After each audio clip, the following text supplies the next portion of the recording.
Hello, everyone. Welcome to today's webinar. We're going to be talking about Agent Directory and the Open Agent Schema framework in action. And this is all about finding the right agent for the job. So my name is Jody Varney, and I'm excited to introduce to you these two open source projects. Both of these projects are part of the Agency Collective, and our team at Outshift has been deeply involved in their development. So quick introduction, who we are. So my name is Jody. Again, I'm Jody Varney. I'm a product manager here at Outshift. And my focus has been working closely with users to help define the core features of these two offers that we're talking about here, which is Agent Directory and the Open Agent Schema framework. These are open source projects. And I've been trying to work with customers to ensure that they're actually solving real world needs. And I'm joined today by Hasith. Hasith is the director of platform engineering here at Outshift. And Hasith and his team are some of our users. So he'll be demonstrating an open source agentic solution for platform engineering tasks. And this project is one that his team have been working on for some time and have contributed to extensively. And we use it today here at Outshift. So I am a user of this system that he'll be talking about. So throughout this demo, you'll see how we leverage agency components to streamline and automate our workflows. And his example is a great one of how we try and drink our own champagne here by using these tools in practice. So first, some background on Outshift and why we are talking about agency and working on these specific components at agency. So Outshift is Cisco's incubation group, and our mission is to discover the next meaningful business opportunities for Cisco. So we explore the landscape of emerging technologies, and as we know, AI is one of those critical ones. So we're focused on markets that are directly adjacent to Cisco's core business, which is the areas of networking, security, observability, and collaboration. So within that charter, our primary focus at this time is driving the Internet of Agents revolution. And this centers on two major areas. So first, we're building the foundation capabilities that enable AI agents to collaborate with each other using open interoperable standards. So truly, our objective is to ensure that these agents can truly communicate and work together. And then secondly, we want to ensure that these AI agents can collaborate in a quantum safe manner. So we're preparing for a future that is going to be shaped by quantum computing and cryptography. So in short, we're marrying together these two major waves of innovation, agentic AI and also the advances in quantum. So quantum computing, quantum networking, quantum cryptography. So agency, that's why we at Outshift founded the Agency Open Source Collective. And agency's vision is to enable this open, interoperable Internet of Agents. And we want to really unlock this value for everyone in the ecosystem, including us. And in order to do so, we need this foundation of open, interoperable standards like those that made the Internet possible. So we at Cisco feel very strongly about this. So our goal is to build a collaborative open space where anyone can contribute. And all of the agency components, agency itself is open source. And we've been bringing together different players to innovate, develop, and maintain these software standards that are going to underpin the Internet of Agency. And this is why we're proud to have 70 companies as core signers of this agency collective. And they represent a broad cross-section of the industry. And we believe that their support shows how much interest and commitment there is to building an open, interoperable Internet of Agents together. So we're especially pleased to announce that we've already announced, in fact, that agency has recently been donated to the Linux Foundation. So this is a major milestone for the project, and it's an important step in our mission to create this open, interoperable Internet of Agents. And critical to this is that we believe that the Linux Foundation brings a few key strengths to agency and the agency collective. So the neutral governance that they provide ensures that we are making fair, transparent decisions. They already have a proven collaborative system that has helped a number of open source projects thrive, and that they have already strong alignment with some critical agentic systems. Like, we are interested in their alignment with the agent-to-agent strategy, which we also support here at Outshift. And that will help us to drive industry-wide adoption of an open Internet of Agents. So the Agency Collective have been working on a complete framework that addresses this multi-agent software life cycle from build to runtime. And we're donating that entire stack to the Linux Foundation. And that includes the areas that we'll be talking about here in this webinar around discovery, but also identity, messaging, observability, and some protocol integration. So we really believe that these contributions and the Linux Foundation support is going to help us build a strong open foundation for the next era of agentic collaboration. All right, let me talk just a little bit about the Internet of Agents architecture, and that will help us ground this discussion today around OASF and Agent Directory. So this is the Internet of Agents architecture at a high level, and it is organized around, on the left-hand side, you'll notice this core agentic lifecycle of discover, compose, deploy, and then evaluate. And this cycle reflects how agentic solutions move from initial discovery to real-world operation and then improvement. And let me highlight where Agent Directory and the Open Agent Schema framework fit in this architecture. And there's those orange boxes at the top in the Discover row, and they are foundational to this Discover phase. So together, they enable users and systems to describe, to register, to find, and to manage on an ongoing basis, manage these agents efficiently. And that is going to make it easier to compose new agentic systems from existing agents, so reuse of agents. And this is completely decentralized. So you'll notice organization A, organization X. Anyone should be able to announce, anyone should be able to discover, anyone should be able to fetch an agent. And by standardizing how these agents are described and discovered, these components close those gaps in interoperability and accelerate the process of building agentic solutions within this agency ecosystem.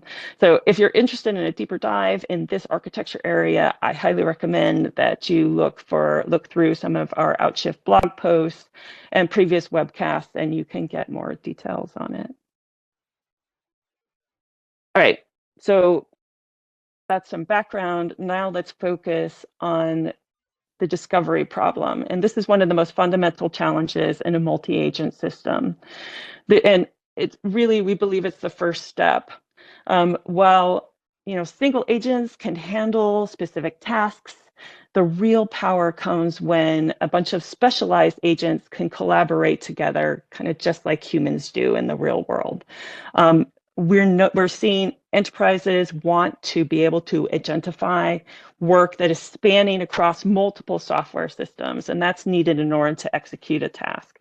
Like in the networking world, for instance, we want to be able to coordinate ServiceNow tickets with Cisco networks and maybe Salesforce customer data. But in order to build these collaborative systems, agents need to be able to find each other, to verify their identities, and to share context without having to do expensive custom integration work every time. So this is where Open Agent Schema Framework and the Agent Directory come into play. So in this section, I'm going to explain really briefly what a multi-agent system is, so really ground us in this problem, and then why solving the discovery problem is so essential for enabling agentic systems to use agents effectively.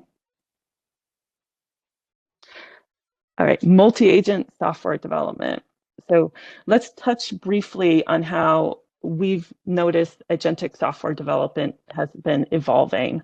So on the left, we see the simplest setup, a single agent composed of an LLM.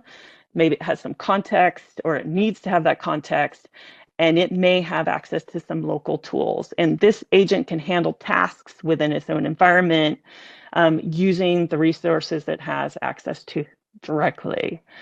So, but with the introduction of the MCP server, things got more flexible. So now the agent can interact not just with its local tools, but also with remote tools and resources through MCP. We're noticing already, and we want to empower this next logical step, which is the composition of multiple agents that may have access to these tools, etc. So here, instead, let's think, instead of relying upon a single monolithic agent or even a monolithic system, we can start to connect a bunch of specialized agents together, and each agent has its own strengths, its own areas of expertise. And then this approach will enable agents and MCP servers to be reused. Like, think of principles behind microservices. So composition of these agents can happen either manually by a developer who composes a workflow as part of development of a multi-agent system, or it could even happen dynamically at runtime, where a system could actually reach in and find the right agents and compose them dynamically to execute a task. All right, agent roles. So let's make this idea of this specialized composable agents a little bit more concrete. With an example, like showing agent roles. So in this example, if you look in at what I've got in the screen here, we're composing a recruiting solution that's using multiple agents, and each agent has a specific specialty. So kind of at the center, or we have the Acme Jobs agent, and this acts as the main entry point for the system. And the Acme Jobs agent would be able to oversee all the tasks related to Acme Jobs. And then rather than handling everything itself, it coordinates with several specialist agents to get the job done. And here, for example, there's a LinkedIn job publisher agent for posting openings, a job description reviewer agent for quality checks, and then a job description generator agent for creating new postings. And by dividing responsibilities in this way, we can reuse and combine agents as needed, like making the system more flexible, more efficient, and scalable.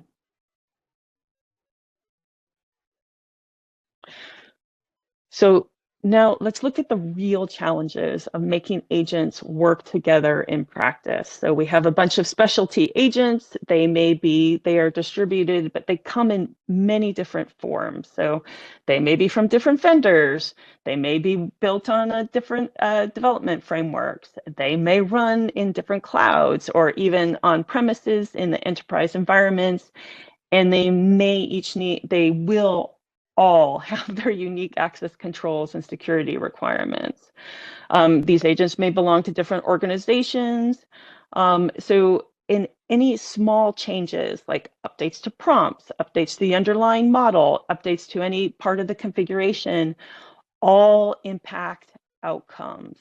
An agent's performance can vary by use case, and it evolves over time. So we need to be able to track what's changed and understand the impact of any changes. And there may be other considerations as well, like agents might have dependencies on specific services or require specific resources. So given all this complexity, some key questions emerge, but one of the critical ones is, how do you identify the best agent for the task at hand? How do you find it?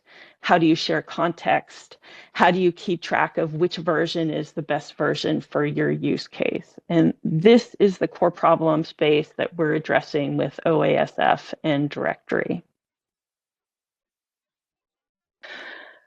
All right, so now we get to drill into these two components that this webinar is about. So Open Agent Schema Framework, I've been referring to as OASF, and Agent Directory. So each has value and could theoretically stand on its own, but they're intended to work together. So on the left here, we have OASF. So OASF is literally a fork of the Open Cybersecurity Schema Framework, OCSF, and we chose that for its proven extensibility. So we're standing on tall shoulders here. So we use OASF as a standard way to describe agentic resources, including AI agent capabilities, interaction patterns, any metadata that you want to write to this record. And a key value here in the OASF is skills. We think skills are the way that we categorize agents and what an agent can do. It is more about distributing agents than finding agents, but it's a way for us to, like a library system, like this is how we organize agents. And this approach adds determinism and some structure, moving beyond just natural language descriptions, and enables us to achieve both scalability as well as predictability. And because agentic systems evolve rapidly, OASF is designed to be highly extensible.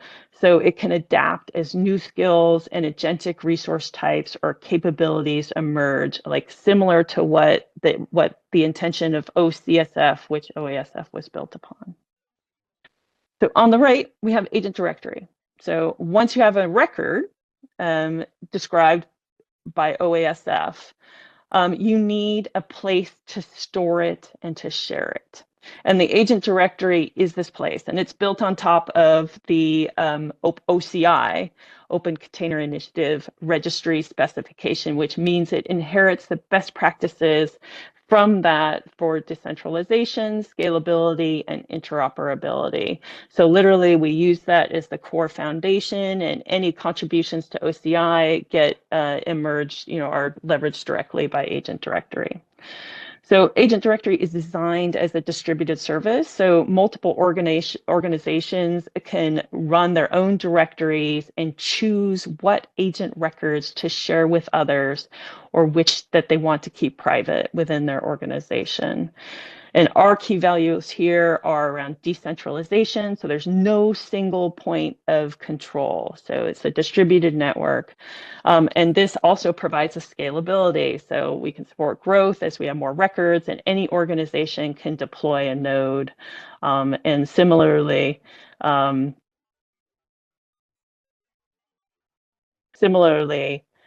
we are supporting interoperability and extensibility.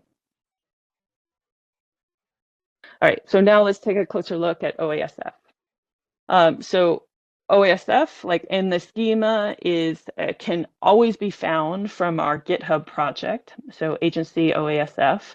And at the top, you'll see the core of OASF. So this top screenshot that I've got, and this shows the hierarchical skills schema. And this structure gives us a powerful, standardized way to store and search agent records based on the specific skills that they offer. But this schema is intended to be used to describe a wide variety of AI workload artifacts, and not just agents. So MCP servers, maybe an agent described with an A2A card, but any agentic resource that you want to add and describe them fully. So by providing this structure, like OASF is going to make it much easier to track, to version, to verify any of these agentic artifacts as they evolve, because you'll be able to describe each of them by version, etc. And because OASF is highly extensible, you can capture any information of value that's important for your use case now or in the future. So you can do it with a standard schema or any, like using any custom extension that you want. Speaking of custom extensions, on the bottom here, you'll see some of the current extensions that OASF has explicitly described, and you can add a custom extension, as I mentioned. So for these explicit descriptions, like our intention is that we know that OASF needs to be able to handle the ability to evaluate an agent and track those evaluation ratings, to also track performance and quality against some specific use cases across versions. So all of that under evaluation. And then it also needs to be able to handle a range of runtime data. So what do you do at runtime to engage this agent? And that will include, that's basically the agent manifest. What are the MCP server and model dependencies of an agent? What are the prompt details of this agent? What's its A2A card? Provide its A2A card in its full A2A card. And also, you can, like I said, add any custom, I keep repeating this, custom attribute that your organization might need. So all of this can be captured by OASF. So this extensible model, is going to ensure that the agent ecosystem, that as the agent ecosystem grows and diversifies, that OASF will be able to continue to evolve with it. So, and capture the full richness of your agentic resource. So this is the OASF as it stands today, and we expect it to continue to evolve as we move forward. So now let's drill down into what goes in an OASF record. So OASF is the language in which we describe it. Then we construct a record that contains all of that language in it. So every OASF record is stored in JSON format. So it's created and stored in JSON format. And this allows, this is both human readable, but also more importantly, machine readable, and enables it to be integrated with a wide range of systems and tools. So first, there's several key required attributes. So every record includes information about the author of the original agentic resource, the author of the record, a creation timestamp, a human readable description, the record's name, a version identifier, and locators that define where this agentic resource can be found. And that includes URLs, a cloud storage path. Most importantly, then, there's the skills section. So skills need to use the OASF hierarchical taxonomy to list and categorize it. And like I said, this is how we determine where is it that this gets filed. But you can capture additional information as needed about specific use cases and skills elsewhere. But then critically to ensure authenticity and integrity, every record is digitally signed. So this provides cryptographic proof that you can trust the data source and verify that it hasn't been tampered with. So in addition to those key required attributes, you have a set of optional attributes, and this is where you get to capture what is needed for this to understand the capabilities of this agentic resource. So then you can add a bunch of any custom metadata that you want. You can link to previous records for versioning and lineage. You can include these extensions, and these are where you can attach additional schema modules like the A2A cards or MCP server dependencies, the manifest, etc. So I want to just make a couple of key important call outs on the right-hand side of this chart within the green boxes. So versioning and lineage is a key attribute of this OASF record. So we're tracking changes and so that we can maintain, so you can track compatibility over time. We have to provide the locators to define where the artifacts, where these agentic resources are stored or accessed. We have to provide skills, and this is provided in a standardized, structured way using the OASF taxonomy. You have to, every record must be signed, and this provides us, this integrity and proof of authenticity.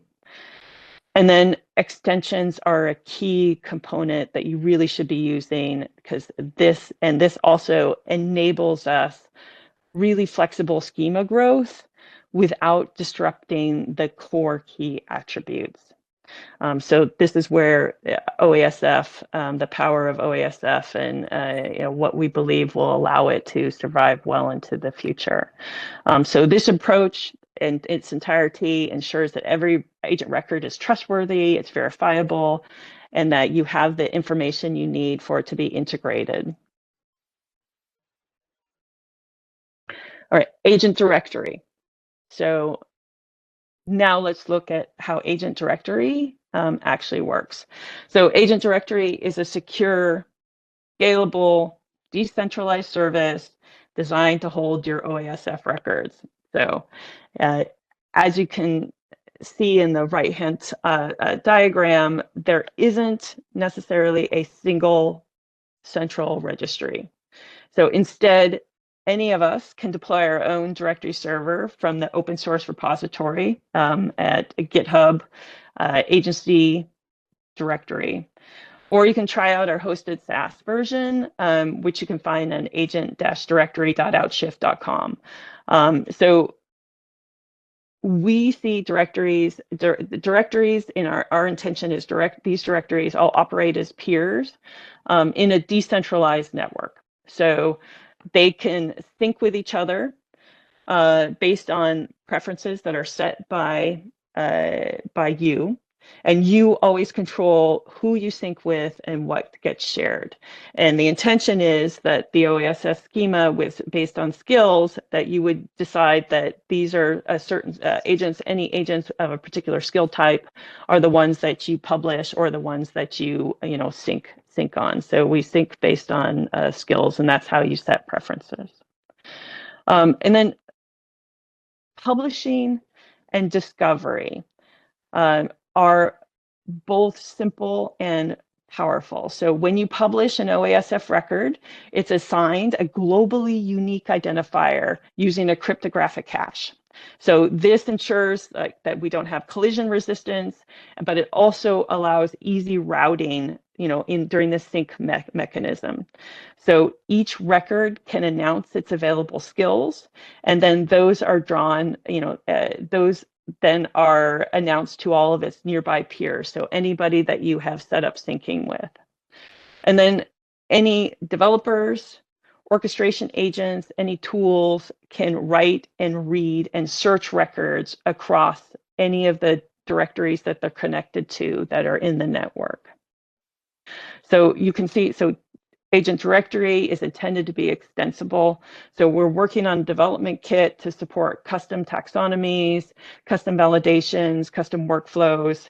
And also we have CLI tooling that allows it very easy for any user to publish and find agents. Additionally, we have API interfaces so you can build your own tooling and integrate with your systems. So in the meantime, you can always go to our hosted directory service to try this out. And that allows that there you have a nice GUI overlay on top of Agent Directory that allows you to explore the functionality of the directory. So in short, Agent Directory is giving us this flexible, secure, scalable backbone for discovering and managing agents in a decentralized, collaborative ecosystem. All right, at this point, we get to see Hasith and review what they've been doing with Agent Directory as part of their SRE workflows. Hi, thank you, Jody, and glad to be here. And I'm going to first of all start why we introduced AI into platform engineering. So when we do platform engineering or SRE in a team like OutShift, there's a lot of innovative activities and incubation going on. So there's a lot of demand on a relatively small team. And when you also look at how the cloud native space has evolved from ops, DevOps, SRE into platform engineering, it's essentially a bottleneck that's put in place in order to standardize. Now, the problem with a bottleneck is that if it is not working properly, developers are going to experience frustration. And also, when it comes to platform engineers, they tend to get stressed out, burnt out, because you have a high workload demand going through a relatively small team. So when you think about AI, this is really a great tool in order to help this domain evolve. And what we did was starting April 2024, we started experimenting using different AI capabilities to aid platform engineering. And towards the end of 2024, we combined into a multi-agent system that we were very successful at OutShift, which I'm going to come into the numbers in a bit. And then we have since then elevated it up to a community effort called CAPE, Community AI Platform Engineering. So first of all, let's look at the numbers at OutShift. The impact at OutShift has been quite profound. We had a dedicated support desk that was approximately taking 3 engineers worth of time in order to satisfy the requests coming in. We have been able to pretty much reduce that to about a half an engineer's work, allowing folks to focus more time on automation and improving tools. Then when it comes to some of the responses to questions, it took hours to half a day sometimes for an engineer to get hold of a SRE in order to answer something. Now, because the AI is there 24/7 and is able to look at the documentation and find the relevant links and information quickly, you can get an answer within a few seconds. Also, some of the tasks like getting an LLM key, it used to take more than half a day or to a day for an engineer to get assigned and for that to be completed.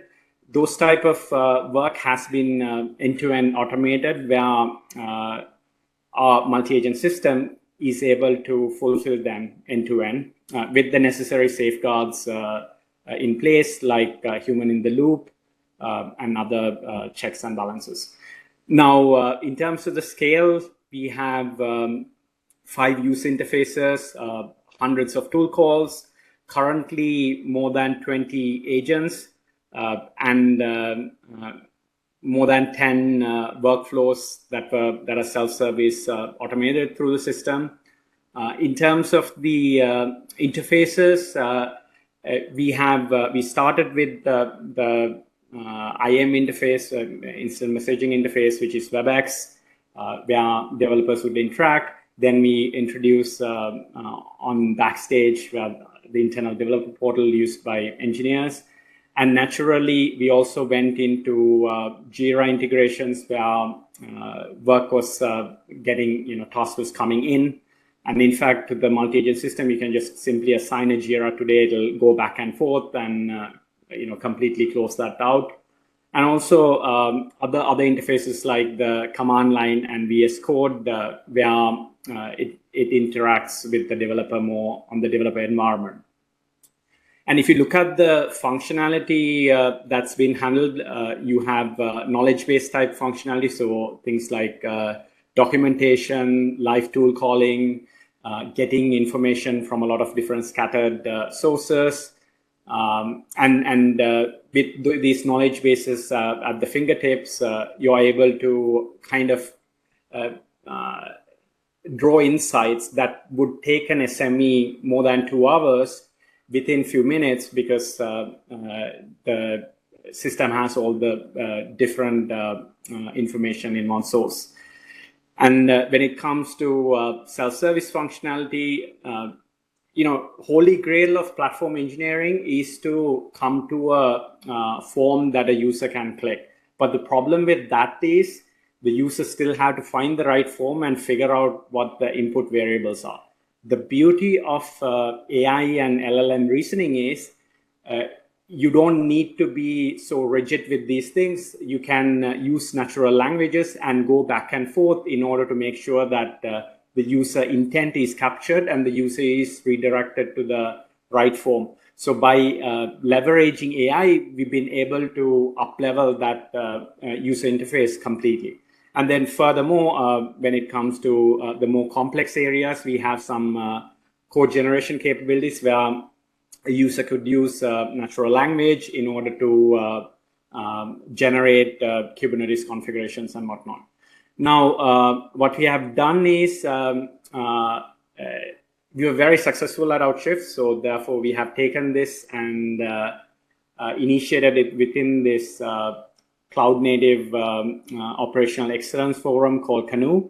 And here the intention is for us to really create a multi-agent system that various enterprises and community users can tailor and make their own AI platform engineer. Now, the reason for this is the beauty of this use case is when it comes to platform engineering, it's an internal use case. With the AI world moving fast, you are able to quickly adapt and iterate on this. And people can do this in a relatively safe boundary when you compare to external use cases where you have customer data and whatnot involved. So this is quite a nice domain for people to experiment and advance the use of AI. Then here is an example of Agent Directory. You can see a number of Canoe agents from our open source effort registered, and you can discover these, and you're able to navigate the skills and the number of tools and the versions of these components. Now I'm gonna go into a demo to show one flow of an interaction, so I could talk a little bit more about this. Here we have Outshift internal developer portal, and you can access the AI assistant through this icon on the right-hand side. And as you can see, a lot of different functions are supported by it. So I'm gonna ask something relatively complex, so something like list who is on call for SRE, change their names by Star Wars character, mask emails, and list 3 service desk tickets assigned to them. So we have some details about who's on call, and we have the some service desk tickets assigned to them, and some of the details about it. And the reason I masked the names and emails was because of PII concerns. Usually you'd have to do this post recording. With the use of LLMs, you can kind of do it in the middle, which is kind of nice. So if I now look at what happened here, you went to a supervised agent first, and then it did LLM reasoning. It went and did a PagerDuty agent call, and then did another one to find out who was on SRE in particular, and then got some more details about from PagerDuty. Then obviously doing reasoning in between while changing and substituting things. You went to Jira, did several tool calls in order to get the service desk tickets, and then obviously outputted this. Now that's a kind of an example of capabilities you can do when you especially tie in multiple tools, multiple agent capabilities, and also a little bit of fun aspects to it as well. Let's have a quick look at some of the directory entries. So for example, here I have Argo CD agent, where you can see different versions of the agent. Also, in the JSON model, you have information about skills, examples, other information, including extensions supported. And if you look at the MCP Argo CD one, you have all the tools supported. So there's quite a few, 99 tools supported in this one. So you can see all the details of the tools supported listed in the directory. The point of this is the directory record really allows you to kind of walk over this, consume any agent in a structured way and understand, what they're capable of. You could also think about other data like models used, evaluation data, a lot of other aspects coming into this. So any multi-agent system can effectively use these agents. So in the future, you could potentially think about having multiple different versions of agents or 3 agents who are doing the same thing. By kind of looking at the information available, you'll be able to make those type of calls dynamically, if that makes sense. So let's come back to really answer why agent directory is a game changer. So when you think about any multi-agent system, these things are distributed. These things could be complex and probabilistic in nature. So having a directory really helps with understanding the overview and what type of agents are useful. Now, in the case of our current implementation, it is static in its nature, but the way things are headed, you'd want things to be quite dynamic. So in this aspect, the discoverability would be done through something like the directory, and then where and how to go and reach this agents. The network information will be coming from the directory. And also, in the case where you have multiple agents, those type of decisions can be derived through the information that's going to be in the directory.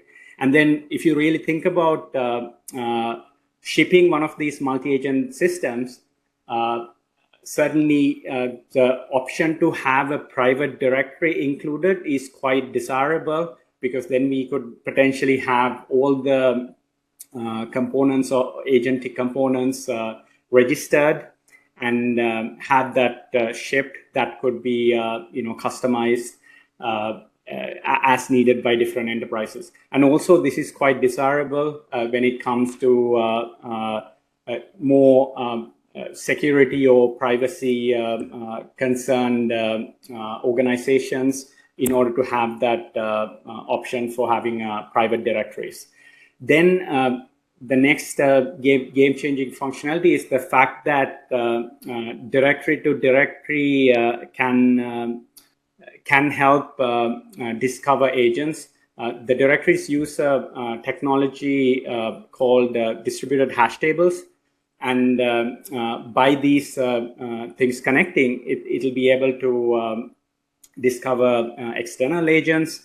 And if you think about these directories forming something like the DNS system, you'll be able to find third-party SaaS agents as well as you could imagine a future in which you have arbitrary type of queries that need to be accomplished, and you'd be able to go and say, I need to do this arbitrary thing, and is there an agent in the internet who can help with this task? And when you're doing something like that, obviously you'd have a lot of security and other concerns coming in. So you may have like various policy or infosec or other types of agents getting involved in order to make sure that decision can be done safely and that task can be accomplished in a safe way. And for these type of situation, a directory is a really useful technology. Thank you. Oh, thank you, Hasith. So if you're excited about the possibilities of agentic solutions, whether you're a developer, an architect, or just curious, we encourage you to get involved. So everything that we've shown today is in the open. We work on open source projects. It is available for you to explore, for you to contribute to, for you to build on. So in this final slide showing a bunch of QR codes, you're going to find links to our hosted agent directory service on the left. And here you can explore OASF and contribute records, as well as we've got QR codes for exploring more on the Internet of Agents, on our agency documentation. And of course, you just saw the CAPE demo, so you can have a look at the CAPE GitHub repositories. So we invite you to try out Agent Directory, to try out OASF, to give us feedback, to join our community discussions. For Agent Directory, if you go to our GitHub repo, you can join our discussions there, and those have pointers to our weekly meetings and any announcements, and please feel free to drop questions in there. You can always contribute ideas, feedback, or code to any of our agency projects and help us to shape the future of the Internet of Agents together. So thank you for joining us. We really appreciate your interest and hope that you'll reach out and contribute and stay involved with the agency community.